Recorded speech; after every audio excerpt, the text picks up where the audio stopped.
Hello and welcome to the session, Parkinson's Disease, Diagnosis, Management, and Treatment. It is my honor to introduce our speaker. Dr. Joan Miravite is a nurse practitioner with more than 23 years of experience working in neurology and specializing in movement disorders. She is a clinician, educator, and advocate with expertise in the evaluation and programming of deep brain stimulation. Dr. Miravite was appointed Assistant Professor of Neurology for the Icahn School of Medicine at Mount Sinai and serves as Chair for the American Academy of Neurology Consortium of Neurology Advanced Practice Providers. She is also a founding board member of the Association of Movement Disorder Advanced Practice Providers, a professional network focusing on development of a certification examination for advanced practice providers in movement disorders. Please welcome Dr. Joan Miravite.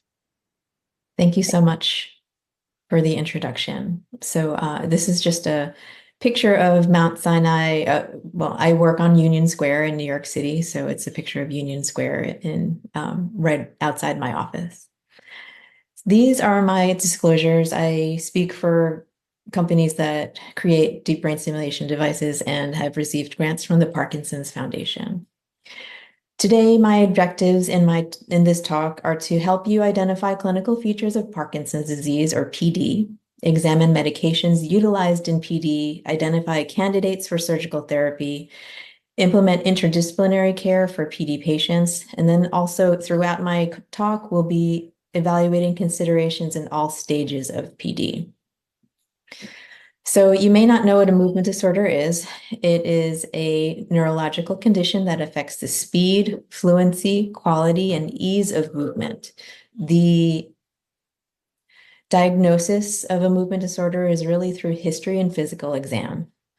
And the Parkinson's disease is the movement disorder that I'll be discussing in today's talk, and it is actually a hypokinetic disorder, or a disorder where there's slowness of movement. And, in contrast to hyperkinetic disorders that I also see, which are essential tremor, which is a very fast tremor, but with action, and also dystonia, which is an abnormal involuntary movement of muscle contractions, multiple muscle groups contracting at the same time. So in Parkinson's disease, we know that it is a progressive, chronic neurodegenerative disorder that has no cure. And the hallmark of this disorder is gradual loss of dopaminergic neurons in the substantia nigra. And so that may not mean anything to you at this point, but here on the pathology slides, you can see in this section A that in the brain of a healthy patient that does not have Parkinson's, you can see this line, which is called the substantia nigra. It actually means the black substance. And this line is made up of dopaminergic neurons that are pigmented black. In contrast to the Parkinson's disease patient that has dramatic loss of these dopaminergic neurons, you can see here there's a lack of these black cells, the pigmented cells in the brain of a Parkinson's patient. And if you look up at the slides under the microscope, you can see that in a healthy patient, there are numerous dopaminergic neurons that are pigmented black here. But in the Parkinson's disease patient, there is a dramatic loss of these cells. And this square here is shown closer in section E, and this is called a Lewy body, and this is a hallmark of Parkinson's disease. This is actually an aggregation of alpha-synuclein, and the target of future clinical trials and research studies, as well as future medications to treat Parkinson's disease. So Parkinson's disease affects about 1 million Americans in the United States. Between 1990 and 2015, the number of people with Parkinson's disease doubled to over 6 million, and it's projected to double again to over 12 million by the year 2040. There are several risk factors. Age is the main risk factor. The mean onset is approximately age 60. There are slightly more males than females that have Parkinson's disease, exposure to pesticides and genetics can also be risk factors. There's reduced risk in drinking coffee, smoking, but we would never recommend smoking to prevent Parkinson's disease. Physical activity and NSAID use can also reduce risk of getting PD. So the traditional definition of PD is really by clinical features or cardinal features, I should say, of motor symptoms. So what we see is bradykinesia. A patient has to have bradykinesia or slowness of movement, but can have one of the next three symptoms: rest tremor, rigidity, or loss of postural reflexes to really be under the definition of PD. So a patient doesn't always has to have bradykinesia, but can have tremor, maybe not, can have rigidity, and also can have loss of postural reflexes. That's the traditional definition of PD. There are many symptoms that come years or even decades before Parkinson's symptoms of bradykinesia, tremor, rigidity, before those symptoms come out. So REM, sleep behavior disorder, or patients are talking in their sleep or acting out their dreams. Many patients can have autonomic symptoms such as constipation, orthostatic hypotension, or loss of sense of smell or hyposmia years before Parkinson's symptoms come out. The clinical manifestations of bradykinesia, tremor, rigidity are really what we see in the office when we're examining a patient. We ask a patient to walk. We might see that they have decreased arm swing. When they're speaking, they might have loss of volume of their speech, slowness of their gait. They may have loss of expression in their face, smaller handwriting, or stooped posture. And so when we're asking questions, we want to ask patients if they have had symptoms for a long time, how long has it been happening? How is it affecting their quality of life? Are they able to perform all their ADLs? Do they need help with things? We want to look at past medical and surgical histories and family history of PD or other movement disorders or neurological disorders. We want to know if they've seen other doctors and tried other medications, whether they had benefit or side effects. We want to know if they've had head trauma. Do they have psychiatric history where we might see that they were exposed, to medications that could be blocking dopamine? So some of the antipsychotic medications that are out there can actually bring out Parkinsonism, secondary to dopamine blocking. And so we also want to know if they've been exposed to chemicals like pesticides or toxins. And we also want to know if they have any red flags, like if they've had falling first, if they have any of this dysautonomia, orthostatic hypotension, loss of control of their blood pressure or bladder control, and whether they've been exposed to dopamine blockers. So not only are some antipsychotics dopamine blockers, but many medications that we use as antiemetics are also dopamine blockers. So metoclopramide, many things that we see on surgical floors are actually dopamine blockers. So we're looking for motor symptoms, slowness of movement or bradykinesia, rigidity and tremor, but we also want to know about non-motor symptoms, dysautonomia like blood pressure and bladder control. We want to know about their mood, whether they're depressed or anxious. We want to know about cognition or memory, and we want to know if they're having any sleep problems like REM behavior disorder.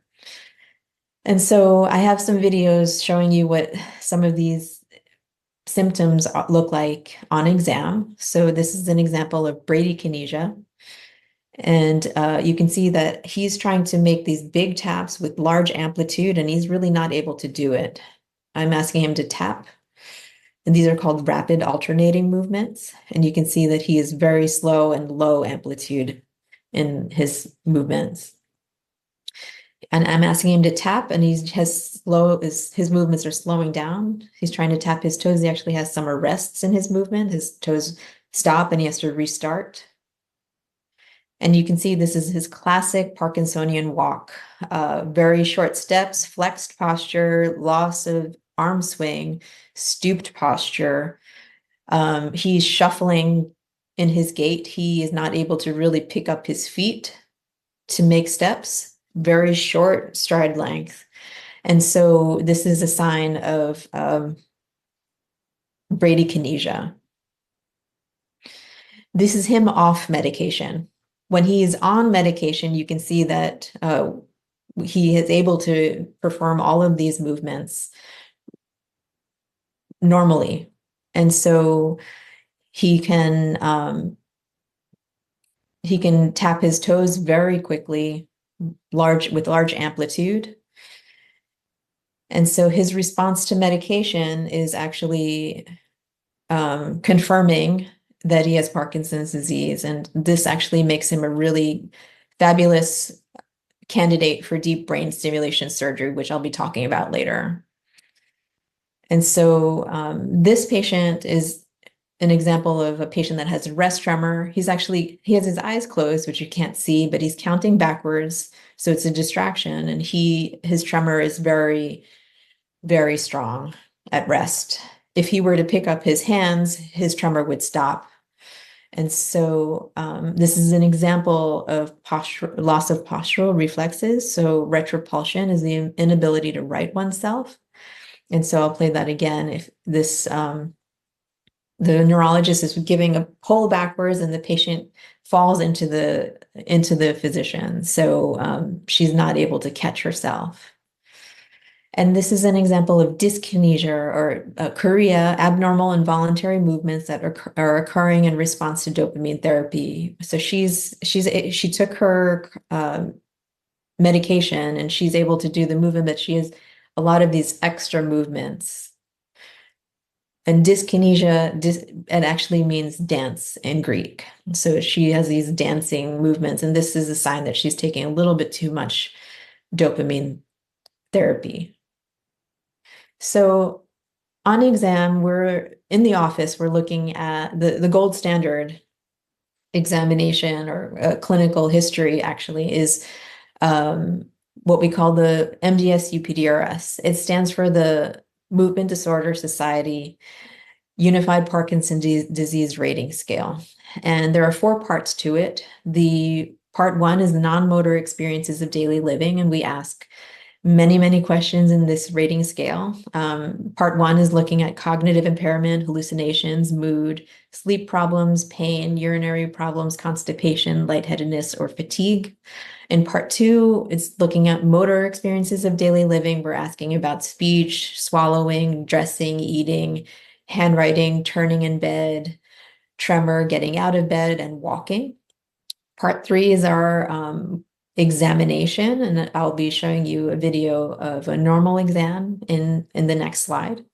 And part 4, we're asking about motor complications from therapy if patients are taking medications, whether they have these dyskinesias or extra movements, whether their medications are kicking in and wearing off, or whether their patients are having some cramping or dystonia when they're wearing off their medications.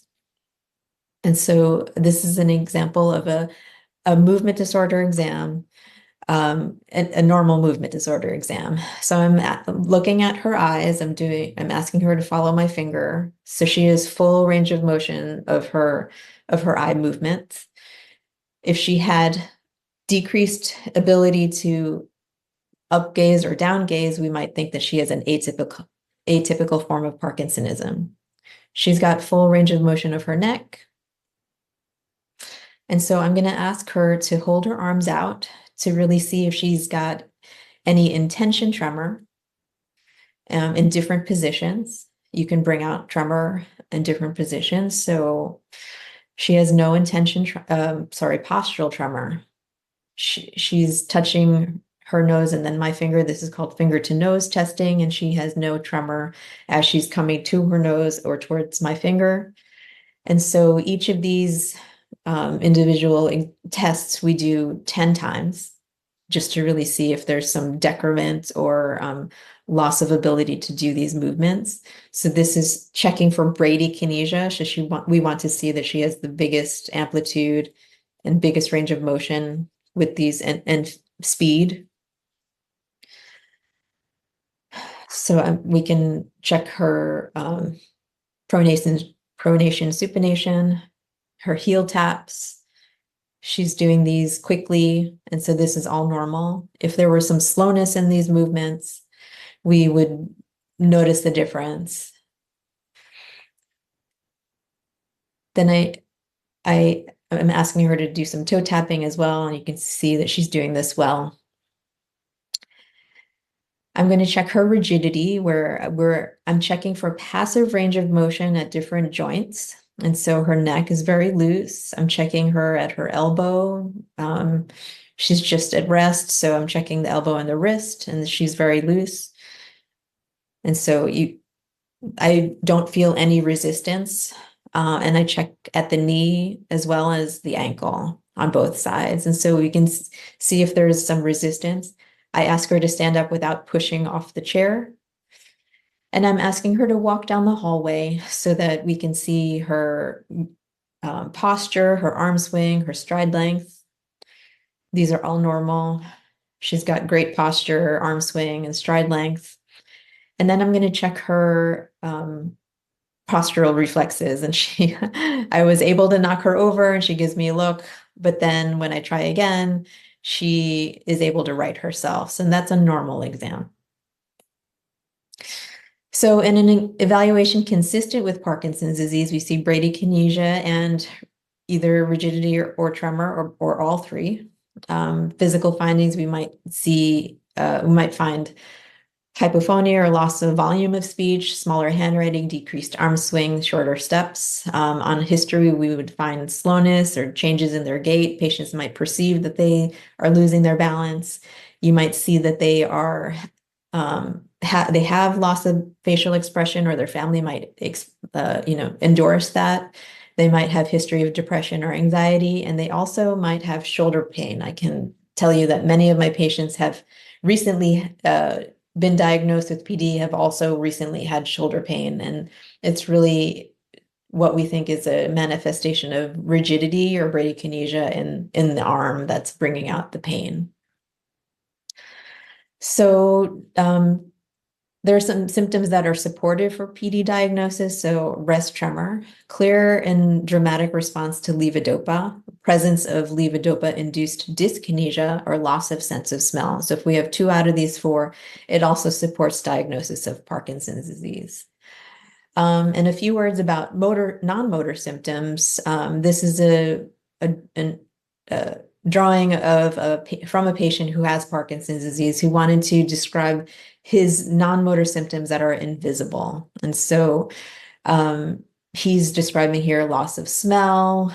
He has sleep dysfunction, autonomic dysfunction like lightheadedness when you stand up, constipation, slowness in your gastric emptying, urinary frequency urgency, depression or anxiety, memory loss, but also other things like fatigue, hypophonia, drooling, or trouble swallowing. And these are all symptoms of non-motor symptoms of Parkinson's disease.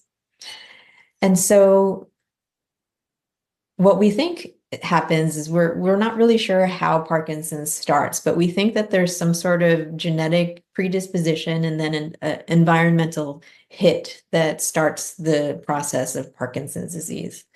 And what we see is that in the majority of patients, there's idiopathic PD or PD that has no real cause. But there are also patients that have atypical PD, and for these patients, falls and dysautonomia are the first symptoms. There's also secondary or acquired PD that is caused by toxin or medication exposure. And so we really can get all of this information from the patient history. Just a few words about genetics of Parkinson's disease. The common genes that we see in late onset Parkinson's disease, or later in age, I should say, are this leucine-rich repeat kinase, or LRRK2, the glucose cerebrosidase, or GBA. That's what we see commonly. Very common early onset.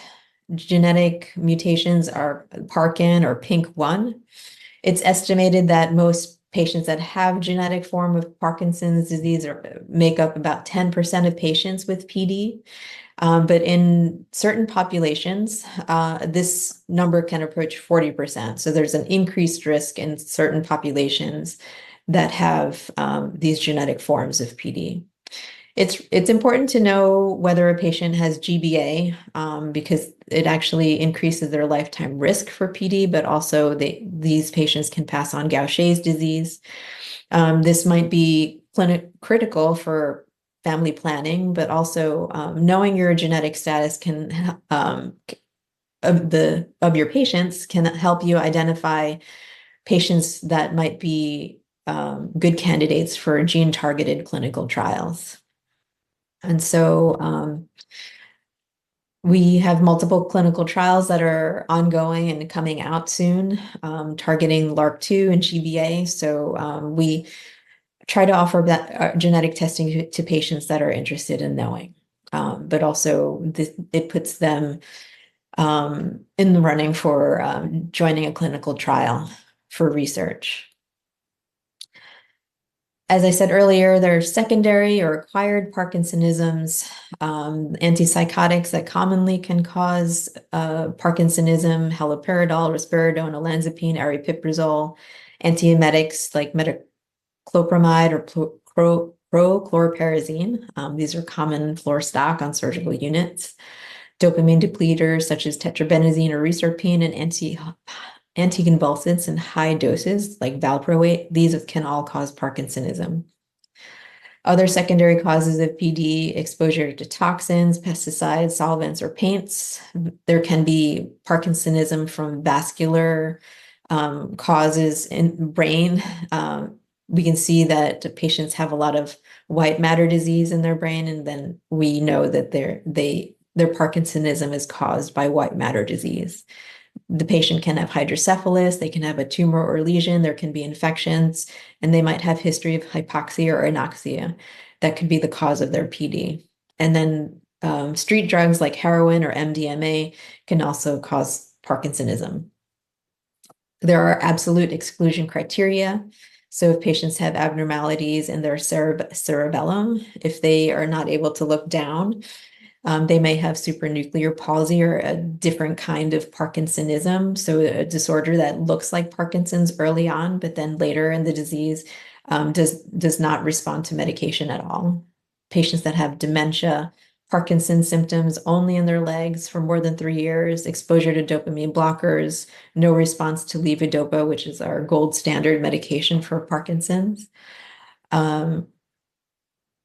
Loss of sensation, and then normal neuroimaging of the dopaminergic system. And so just to show you these red flags and what we think could be their actual diagnosis, if they're having bowel and bladder incontinence or unstable blood pressure, we might think that they're having multiple system atrophy, which is a atypical form of Parkinsonism, the autonomic type. They might have balance and incoordination, changes in their speech or swallowing, very rapid progression. They might have a cerebellar type of multiple system atrophy. And with rapid progression, early falls, and double vision or inability to move their eyes, we might think that a patient has progressive supranuclear palsy. And so these symptoms of Parkinson's, or the Parkinsonism, I should say, these diagnoses of Parkinsonism really don't respond to the traditional medications that we use for idiopathic Parkinson's disease. So very, very hard to treat. If patients are don't have any motor progression, we might think that they are a better fit for a diagnosis of essential tremor. And if they don't have any non-motor symptoms, they might have essential tremor or dystonia rather than Parkinson's disease. What we see in normal or idiopathic Parkinson's disease is insidious onset of symptoms. So very slow onset. Patients will start medication and they'll do really, really well. So as I said earlier, we know that Parkinson's is a loss of dopaminergic cells. So we replace dopaminergic we replace dopamine by giving medications to treat this loss of therapy, this loss of the dopamine in the brain. Early on in Parkinson's, at early stage, or we call this the honeymoon period, where patients have good motor and cognitive function and they're able to continue to work and contribute to society. But as the disease progresses, we see complications of therapy. We might have diminished benefit from meds as the disease progresses. you might see more motor and non-motor fluctuations. They become more troublesome.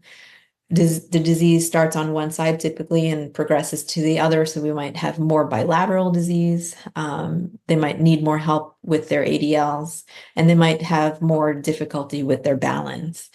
And later, as the disease progresses, we see more complications of therapy. We see more physical and cognitive decline. And so we know that over time, here in red is the dopamine neuron loss. And so pre-symptomatic phase, so this is years before diagnosis or before symptoms even come out, we can see there's dopaminergic neuron loss. And then the non-motor symptoms come out, sleep, the loss of sense of smell, mood, and dysautonomia can come out. And when a patient actually starts showing motor symptoms like tremor or bradykinesia or rigidity, this is actually what we think is about 60 to 80% dopaminergic cell loss. And so we really need to replace what's missing, and that's the medication therapy. We either increase the amount of dopamine that's in the brain, or we treat the symptoms of Parkinson's disease, and that's what the goals of therapy are to treat the symptoms, reduce disability, maintain quality of life. And then we also have to consider a patient's age, their comorbidities, whether they have polypharmacy and what medications are contraindicated. If they have different symptoms, we need to treat what bothers them the most. They might have adverse effects.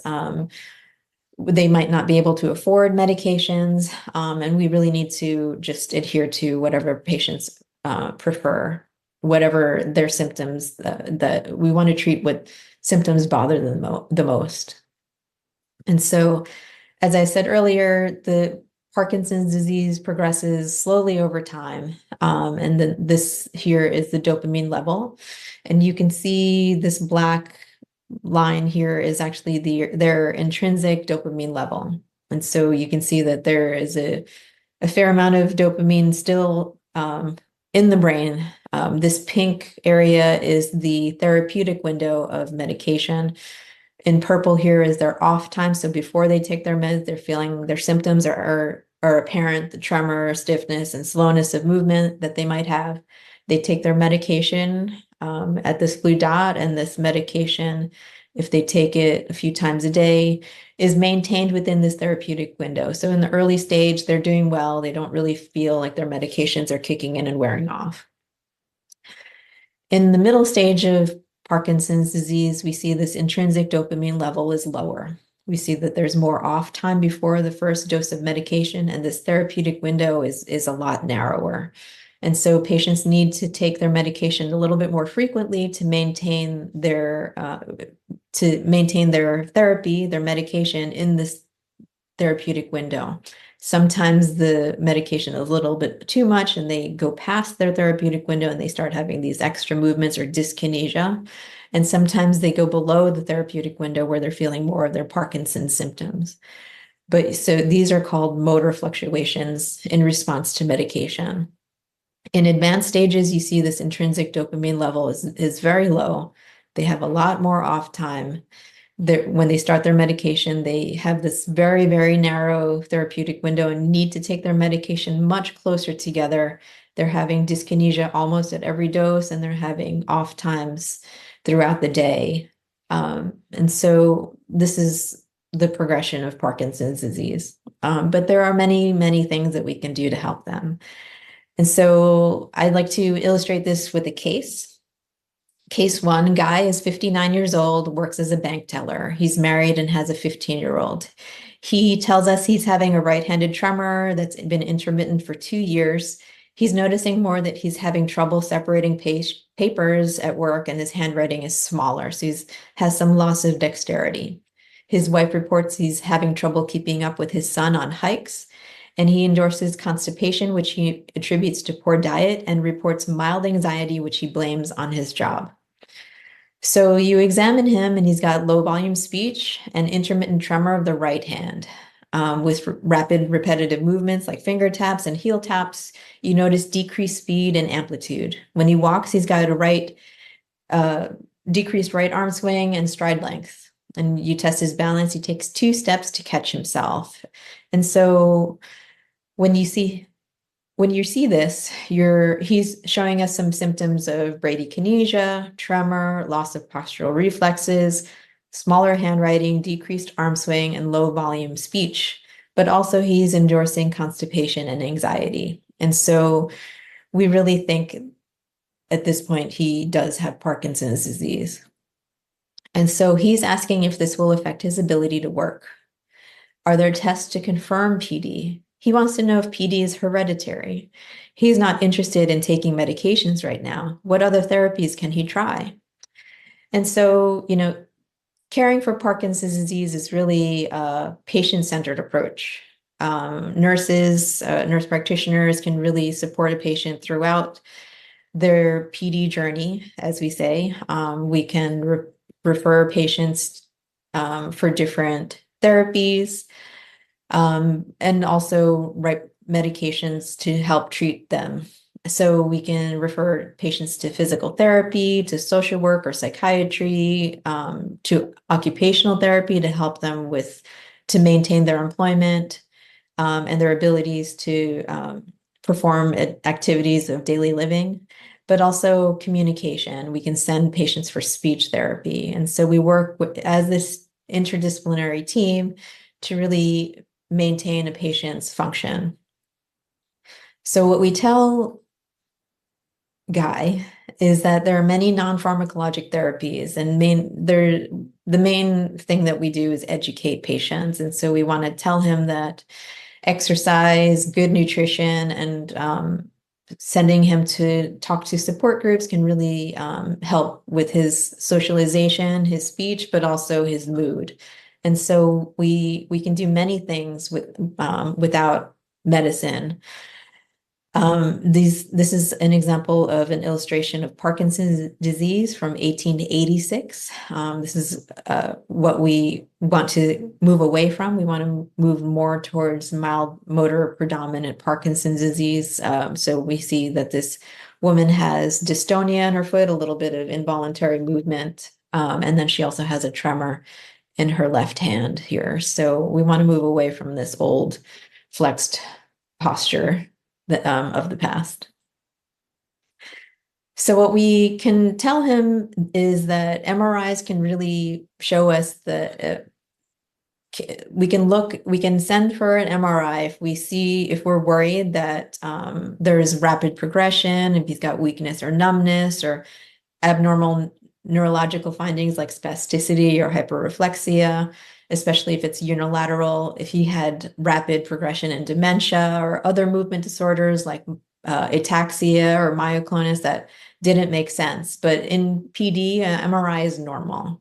It can detect causes of secondary Parkinsonism like normal pressure hydrocephalus or infarcts like strokes or tumors that could be in the area that called the basal ganglia, where we see changes in motor control. We can possibly send him for a PET scan, and it was a PET scan is actually a positron emission tomography test. It involves using a radio tracer of fluorodopa. This was FDA approved in 2019. So we have a patient expose a patient to a radio tracer, and it helps us to see dopamine activity in their brain. It is not able to help us separate Parkinson's disease from Parkinsonism. However, we can only see how much dopamine activity a patient has in their brain. There's also a DAT scan or SPECT. It's actually approved since 2011. It's single photon emission computed tomography, and it's using a dopamine transporter or DAT.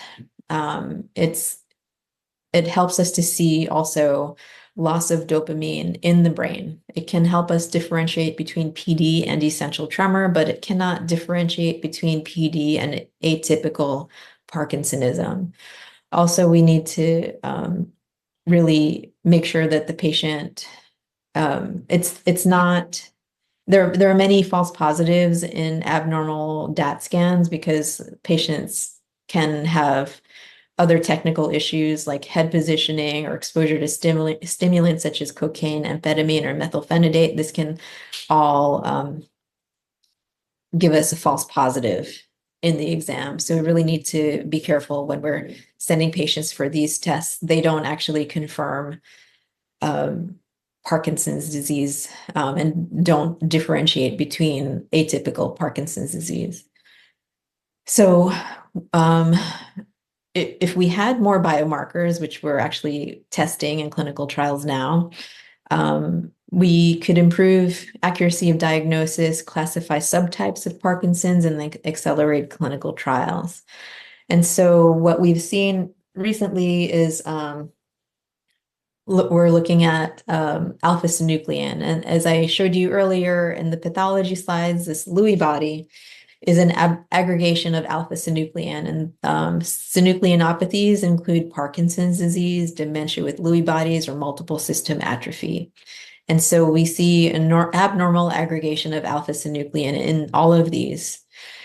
So alpha-synuclein is actually misfolding of proteins. They form fibrils and then clump to form Lewy bodies in the brain, but also along the nervous system, lymphatic, and vascular systems as well.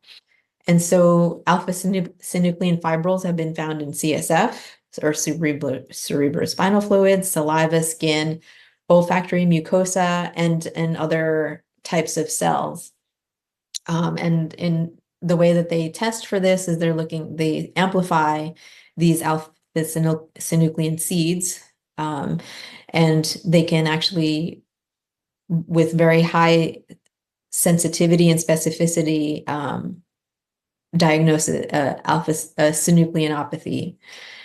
So what's now commercially available is a skin biopsy, the seed amplification assay. They're looking at skin biopsy samples, and they find phosphorylated alpha-synuclein in the skin. They take 3 samples, one from the cervical spine between C7 and 8, one from the outer thigh, closer to the hip, and then also from the outer leg, closer to the ankle. And they can distinguish PD from MSA. It turns out that biopsies from the neck show more phosphorylated alpha-synuclein in Parkinson's disease, but there's more alpha-synuclein in the tissue samples, more distal in the leg in MSA. And so these have been shown to be very, very highly have high sensitivity and specificity. However, these skin biopsies are not at this moment part of clinical practice guidelines. It's very new, but I can see this being part of our clinical practice guideline in the future. So the skin biopsies are commercially available, but not covered by all insurances. And so some centers do this routinely. Some people are using skin biopsies for research, but in the future, I can see that skin biopsies might be more part of routine. So we go back to Guy, and he comes back for a 6-month follow-up. He's been working with PT for balance and gait. He's noticing his tremor is beginning to interfere with his use of a computer mouse. His wife is concerned he's much more slower. And the question the family asks is, when do you start medication? And how would you choose which class of medication to use first? And so this is a very busy slide, but essentially levodopa preparations, there are many. Levodopa, so I'm calling it levodopa preparation, but it's carbidopa, levodopa, 2 medications in one. The brand name of this is actually Synemet, so Synemet without vomiting. So they had to add carbidopa to levodopa so that patients would not be nauseous.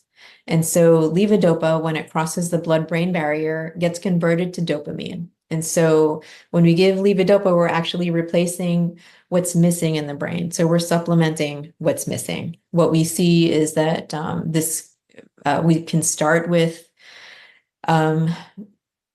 low doses of, if a patient already has nausea or is prone to nausea, we might start with half a tablet TID or 3 times a day and increase over time.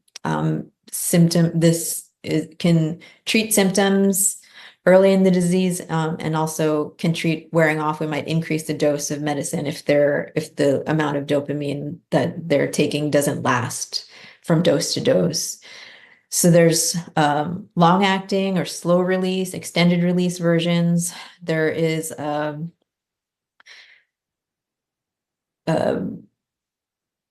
inhaled form of levodopa. It's a powder that actually is in an inhaler. And then there's also this enteral suspension of levodopa carbidopa. So it's a gel form of levodopa that is contained in a cartridge that is attached to a PEG J tube that gets infused right into the duodenum, where dopamine gets absorbed directly and enters the bloodstream. And so these are different ways to give levodopa, which gets converted to dopamine in the brain. These all can treat wearing off, but they can also cause dyskinesia. Dopamine agonists, they pretend that they are like dopamine or levodopa, but they act upon the dopaminergic cell directly. But because they're not actually dopamine, they are less potent than the levodopa preparations. And so you can use these in early stage Parkinson's without starting levodopa. You can use it in addition to levodopa. You can use these for wearing off as well. And also at higher doses can enhance dyskinesia. And so these all have side effects: sedation, nausea, and orthostatic hypotension, especially with dopamine agonists, but also we can see some patients have impulse control disorder with dopaminergic medication, dopamine agonists. There are different forms of dopamine agonists. There's immediate release and extended release versions. There's a transdermal form, the patch that you can put on your skin. There's a sublingual form that you can put under the tongue to help with wearing off or just treating off times. As I said earlier, we have a huge armamentarium with respect to Parkinson's. We have monoamine oxidase inhibitors or MAO B inhibitors. These medications can be used first before starting levodopa, but can also be added to levodopa to help extend the benefit of levodopa. Monoamine B inhibitors, they are enzyme inhibitors, so they reduce the action of MAOB, which breaks down levodopa before it gets to the brain. So by adding these to your levodopa, you can extend the benefit of levodopa. More levodopa is available to get to the brain. These can treat wearing off. Catecholomethyltransferase inhibitors or COMT inhibitors are also enzyme inhibitors that allow more levodopa to get to the brain. So we use this for wearing off and in addition to levodopa. Some other medications that we use to treat symptoms directly are anticholinergics. These can treat very strong tremor that does not respond to levodopa. Amantadine we use to treat dyskinesias or wearing off. Istradefylline can help to extend the benefit of levodopa for wearing off. And then clozapine is what we use for psychosis in Parkinson's disease. It's a very strong medication, but also needs to be monitored with white blood cell counts. So we really want to treat symptoms that are bothersome to patients. So we choose medications wisely. What we need to think about is whether a patient is younger or older or elderly. Younger patient, they still need to work. They really need to function well. They might have kids and that they need to put into college. If they're older, we want to make sure that we're not giving medications that are contraindicated with their other medications because they have polypharmacy. And especially in the elderly, we worry about more medications causing things like hallucinations or memory problems and falling. And so we want to treat both the motor and the non-motor symptoms and think about long-term treatment issues. And throughout the PD continuum, if we have a patient who's early in their PD journey, we might treat their tremor with levodopa, dopamine agonists, or monoamine oxidase B inhibitors. If they have tremor only, we might treat it with anticholinergic agents. As their disease progresses over time, we might add more medications like in combination, levodopa and dopamine agonists, MAO-B, COMT inhibitors, istradefylline and amantadine to treat their symptoms or to help their medication just last longer because their therapeutic window is getting smaller over time. And in later stages of PD, we might think about using the enteral suspension of levodopa carbidopa that is delivered by the PEG, or think about deep brain stimulation or focused ultrasound if it's just a unilateral tremor that a patient has. But no matter whether it's early, middle, or late stage PD, all patients should have exercise, PT, OT, and speech to help support them through their symptoms. Case number 2, mid-stage PD. Millie, 64, early onset PD age. She was diagnosed at age 46. She has been stable taking carbidopa levodopa 3 times a day and pramipexole for years, allowing her to work as a computer programmer. Her husband reports she's been spending more time shopping on the computer and binge watching shows throughout the night. You're concerned she's having impulse control disorder from the pramipexole. You wean her off. Her carbidopa is now wearing off before the next dose because we took away her dopamine agonist. Oops. We add medications to extend the benefit of carbidopa levodopa, and 6 months later, she's reporting more wiggling after each dose. And so it sounds like we increased her medication and she's having more dyskinesia. So we want to start her on amantadine to treat her dyskinesia. She's having more wearing off and disability when her meds are wearing off. So she really has more Parkinson's symptoms and more wearing off. She's not able to do what she wants to do when her meds are on, but these periods, she is able to do what she wants to do when her meds are working, but these periods do not last. She's losing weight from her constant movement and had to stop working. What other treatments are available? And so we start thinking about surgical therapies for PD. So as I said earlier, this levodopa carbidopa intestinal gel infusion therapy. We also ablative procedures like focused ultrasound is really what we use currently, but lesioning, this has been used in the past. Many times is available in countries that don't have the ability to use focused ultrasound, or in very rural areas that don't have access to focused ultrasound, and deep brain stimulation, which is my favorite thing to do in the world. So just to show you levodopa carbidopa intestinal gel, it's a gel that's contained in this black cartridge connected to a pump, which infuses the carbidopa levodopa in gel form directly into the duodenum just below the stomach. And so this pump administers this gel for 16 hours a day. Patients can have boluses throughout the day if they need it, but it really delivers levodopa directly to the duodenum so that they're not having these fluctuations throughout the day. Focused ultrasound is really approved for thalamotomy and tremor predominant PD. It's considered incisionless. However, a patient has to have a a frame put on their head so that the neurosurgeon can localize or find the right area to put the lesion. This frame allows them to pinpoint where they want to put multiple beams of ultrasound wave energy, and they culminate on one spot and form a thermal lesion. The patients are awake in the operating room, so they do have to go to the operating room. But this lesion, it's called a lesion, and it's permanent damage to the brain.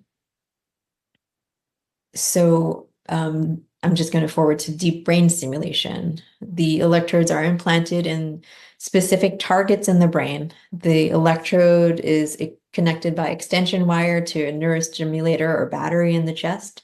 These neurostimulators are what are programmed to send electrical impulses back to the brain to help control motor symptoms. And so a patient needs to have at least 4 years of PD, no cognitive problems. And so here you can see the electrodes are deep in the brain, connected by extension wire to this battery in the chest that we can control externally with a device that sends electrical impulses back up to the brain to treat their motor symptoms. And so this is not something that's experimental. It's been approved since 97 for tremor and ET and PD. PD was approved in 2002, for dystonia in 2003, OCD in 2008, and epilepsy in 2018. So it's been more than 20 years that it's been available. And the advantages of DBS are we can do it bilaterally, we can adjust it, we have to personalize this therapy for each patient, and it's reversible. So the focused ultrasound we can only do on one side of the brain. But when I say reversible, is we can turn off the therapy, you pull out the electrodes, and the brain is intact. There's no damage caused to the brain with stimulation. And so we can actually treat symptoms without causing damage to the brain. And when the cure comes, we can turn off the DBS and the patient will be able to receive that therapy. Disadvantages to deep brain stimulation are there can be surgical complications, there can be a bleed in the brain, there can be infection. There are device-related complications.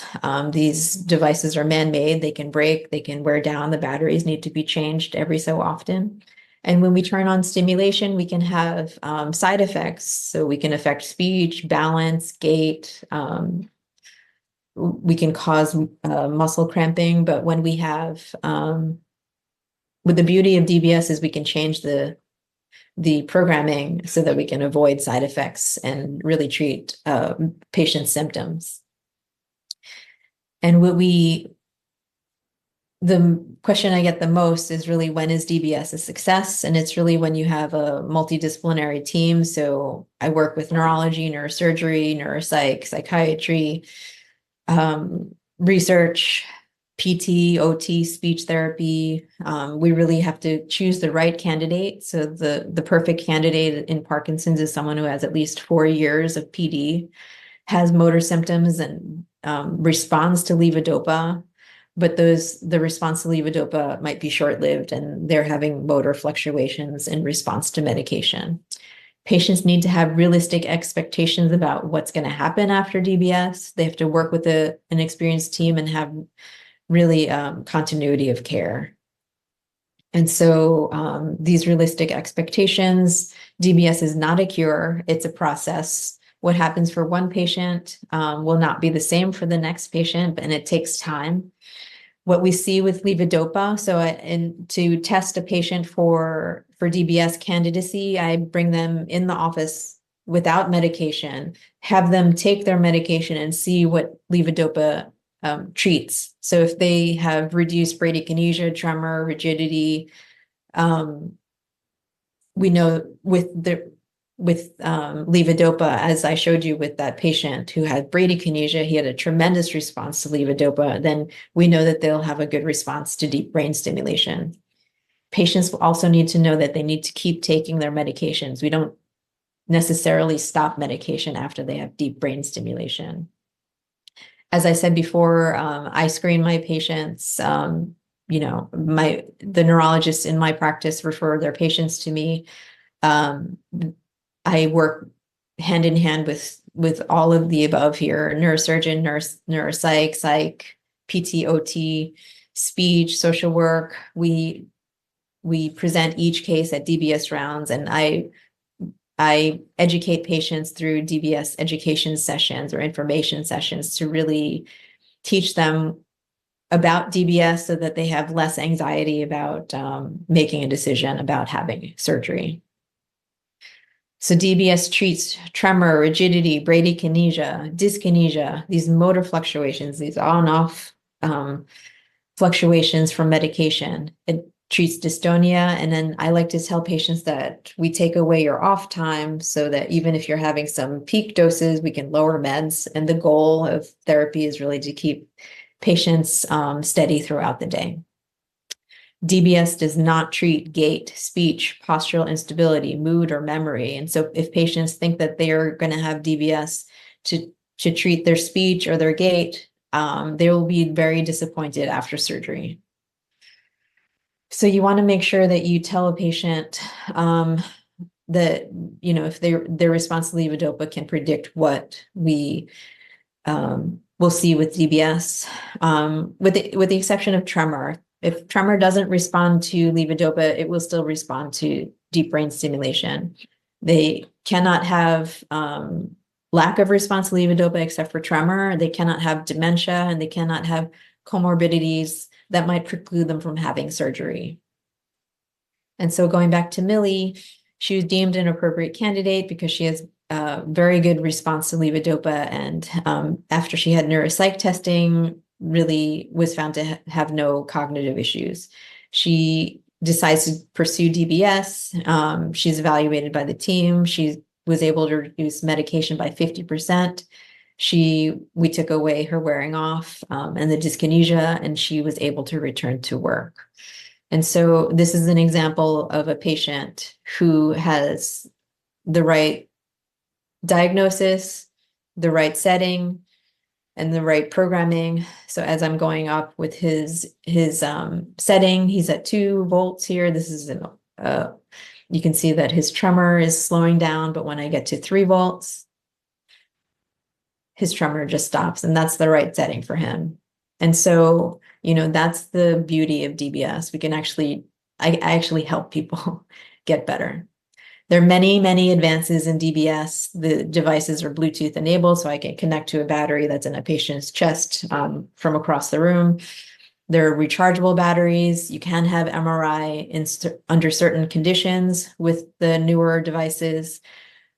They have upgradable software, so we don't need to take out the device to be able to update their software. They have different electrodes where you can steer stimulation in a particular direction. Advanced programming platforms. They actually have brain sensing technology where we can actually see the brain waves in the office. We can actually decrease those brain waves and increase as we're increasing stimulation, so we can see what we're doing clinically, but also we can see how we're affecting a patient's brain. And I actually can connect to my patient remotely, so I do virtual visits, and I'm able to program patients' deep brain stimulation virtually through their Wi-Fi. And so patients that have mid-stage PD, nursing can support them throughout.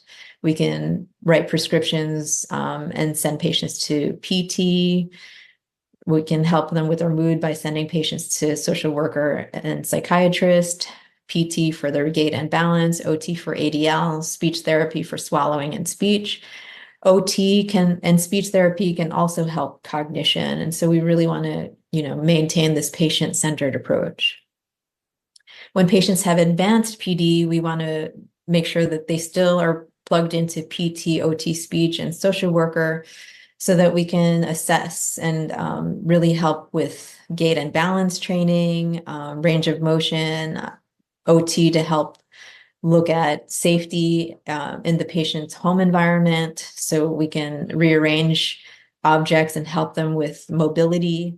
We can send for speech and swallowing, but also cognitive training. And when we're working with the social worker, we can find more resources for more help at home, assisted living facility placement, or advanced care planning.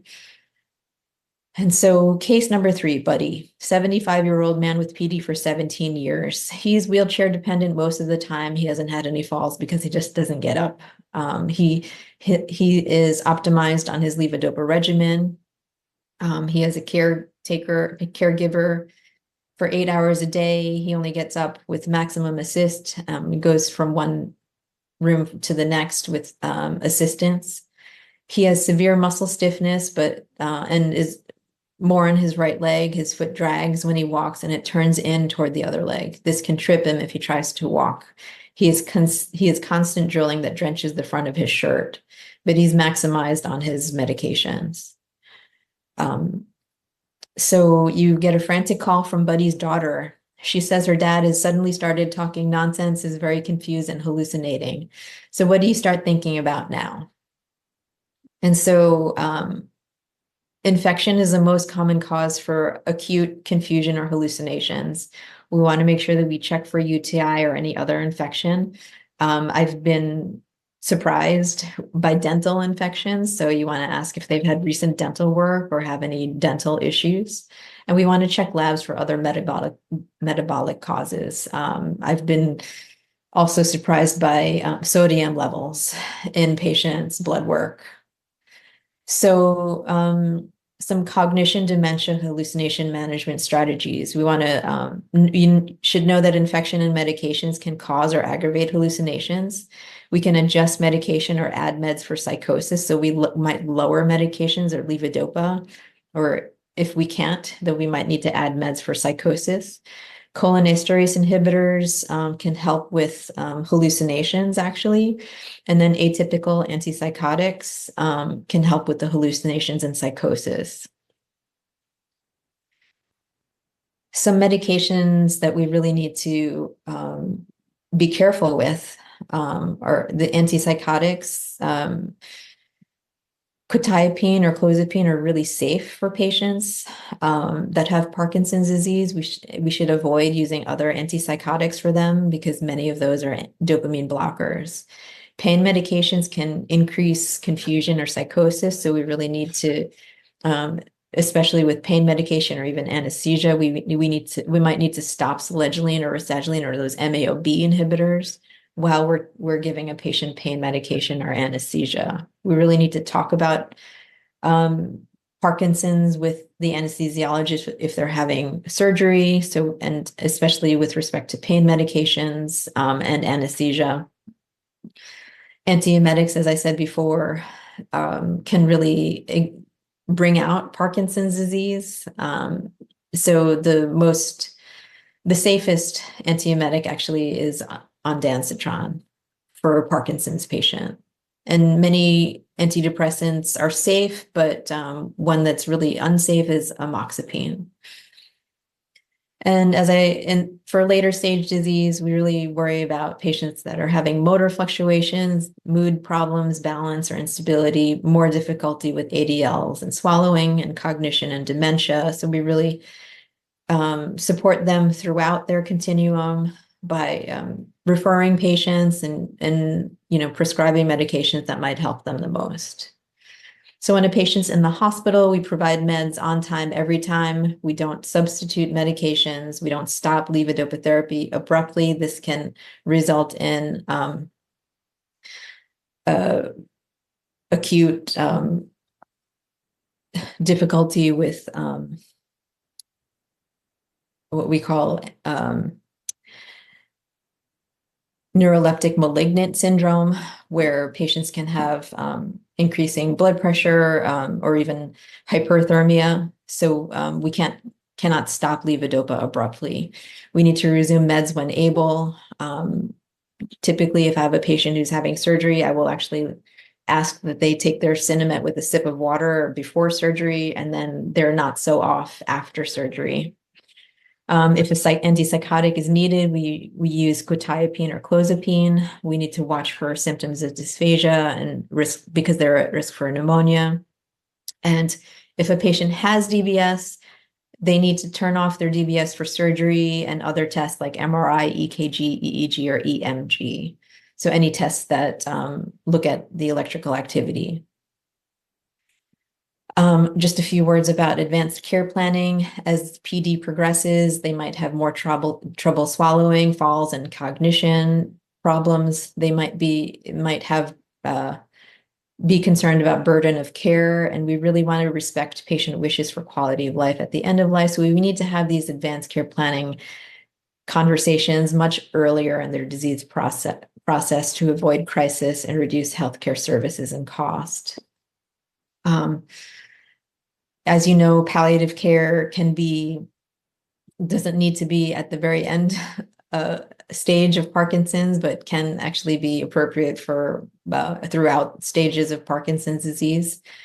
But we can think about really referring patients to palliative care if they have uncontrolled symptoms, the care partner burnout, and anticipatory grief.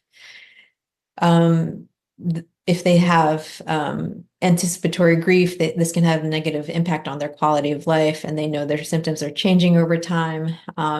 If they're having unpredictable period of high needs, we can send for palliative care or respite care to help those patients, the family members, with respite care, and then help them with their emotional and financial strain by referring to palliative care. So we see in PD that referring to palliative care can minimize their disease burden, but also improve their quality of life at the end of life. So in summary, I hope I've helped you identify clinical features of PD, medications that are used in PD, who's a good candidate for surgical therapies, how to implement interdisciplinary care for a PD patient, and evaluate considerations throughout the continuum of PD. These are my references, and thank you for your attention. Please let me know if you have any questions. Thank you so much, Dr. Miravite. I actually do have a few questions that have come in, so let me go ahead and ask you those. The first one is, can a family member of someone with Parkinson's find out if they will get it? This is a great question. So we can't really predict who's going to get it or not. Even when we do genetic testing, you can test positive for a gene and still never have symptoms. And so, it's really best to speak to a genetic counselor to really find out what your risks are and really talk about what knowing the result of the genetic testing will be, how it will affect your family. Okay, and the next question is, please explain the difference between Parkinson's disease and Parkinsonism. So Parkinson's disease is really the difference between, so Parkinson's disease is really the patient who has Parkinson's has the symptoms of bradykinesia, but also can have rigidity or tremor, and that responds to levodopa. And so that's classic idiopathic Parkinson's disease. But someone who has atypical Parkinsonism is someone who has additional symptoms, like loss of what we call, they may have symptoms like dysautonomia, or they can't control their blood pressure. When they stand up, they get very dizzy. They might have loss of control of their bladder. They might have, dementia. They have other symptoms that are not typical of idiopathic Parkinson's disease. So that's really the difference. And then people that have atypical Parkinsonism, levodopa typically doesn't, they don't respond to levodopa the same way as idiopathic Parkinson patients do. Okay, and another question. Can Parkinson's disease be induced by cancer chemotherapy? That's a great question. I have not seen patients I mean, I haven't seen patients that have chemotherapy-induced Parkinson's or Parkinsonism, but I have seen neuropathy, but pain, sensation from neuropathic drugs, the chemotherapy drugs. Okay. Another question. Other than rest periods, what do you recommend for the fatigue with Parkinson's disease? So it really it depends on the reason why they're having fatigue. So if many of my patients have fatigue, but it could be non-Parkinson's symptoms that are causing the fatigue. So if they have anemia, for example, if they have B12 deficiency or folic acid, they might need to be treated with folic acid or B12. They might have iron deficiency that's causing their fatigue. So we really need to work with primary care to really take a look at why they might be having fatigue. Of course, Parkinson's by itself makes everything slower, so it's more effortful to do the same things as people without Parkinson's. So sometimes we treat fatigue with maybe we might give them more medication. We might give them, if their fatigue is causing them sleepiness, we might give them something that gives them a little bit more energy during the day. They could also be fatigued from not sleeping at night. So we might try giving them things like melatonin or, things that can help them sleep longer throughout the night. Or they might be waking up because their Parkinson's wakes them up at night. They might be having rigidity or slowness that wakes them up because they need to turn in bed. So we might need to treat their Parkinson's symptoms overnight so that they can sleep through the night. And so, the answer is it depends. Okay. Here's another question. Do patients with Parkinson's disease experience any eye symptoms, such as unilateral redness or tearing? It's a good question. I think that many patients have decreased blink rate. And so they might have dry eyes. So if I had a patient that had symptoms, unilateral eye symptoms, I might just have them see an ophthalmologist first to make sure that they're not having anything else going on. But that's not a typical, symptom of PD. Okay, and one last question. What possible treatments may be available in the future? So many things are happening right now. So what we're looking at currently in clinical trials are, gene specific medications, so gene targeted therapies. So like, more personalized medicine, really looking at what's the cause for some patients. Not everyone has a genetic form of PD, but if we had therapies that worked for genetic forms, we would be able to treat all patients with PD in the future with targeted therapies. We're looking more, at better ways to use deep brain stimulation. So deep brain stimulation, as you know, is sending electrical impulses from a battery in the chest to the brain to help symptoms of Parkinson's disease. So in the future, these batteries will be sensing the brain activity, and when the symptoms are increasing, the battery will send stimulation to decrease those brain waves that indicate when patients are having Parkinson's symptoms. So it's called adaptive DBS. So that's in the future as well. There are constantly clinical trials looking at new Parkinson's medications and different forms of medication. What's coming in the future is actually another kind of levodopa infusion. So it's similar to the what we see in the diabetic pump, or insulin pump, I should say. It will be a liquid form of levodopa that's infused through the skin 24 hours a day. That's coming out. Also, another dopamine agonist that will also be cutaneous infusion throughout the day. So many things that are happening in Parkinson's in the near future.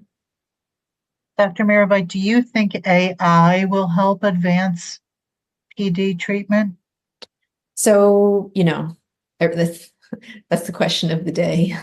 I think that, we might be able to see, like, in the future, plug in maybe their symptoms, and the computer might tell us what a patient might have, and might help with respect to diagnosis. But I still, we all need to use our clinical judgment with respect to treating patients. And so, a computer can't feel my patient's rigidity or check my patient's balance, but I can. So I think it'll be useful in the future, but I don't think that it's going to take over. Wonderful. Thank you, Dr. Mirabai, for this amazing presentation. Thank And you. thank you to all of our attendees. We have one more set of sessions to go before the end of the day. So please take this time to take a bio break, grab a snack, view the posters and the award winners on the respective tabs on the platform, and be sure to complete your evaluations on the continuing education tab as well. Once they're completed, you can print or save your certificate on or before the deadline of July 25th, 2024. And we'll see you back here again soon. Thank you.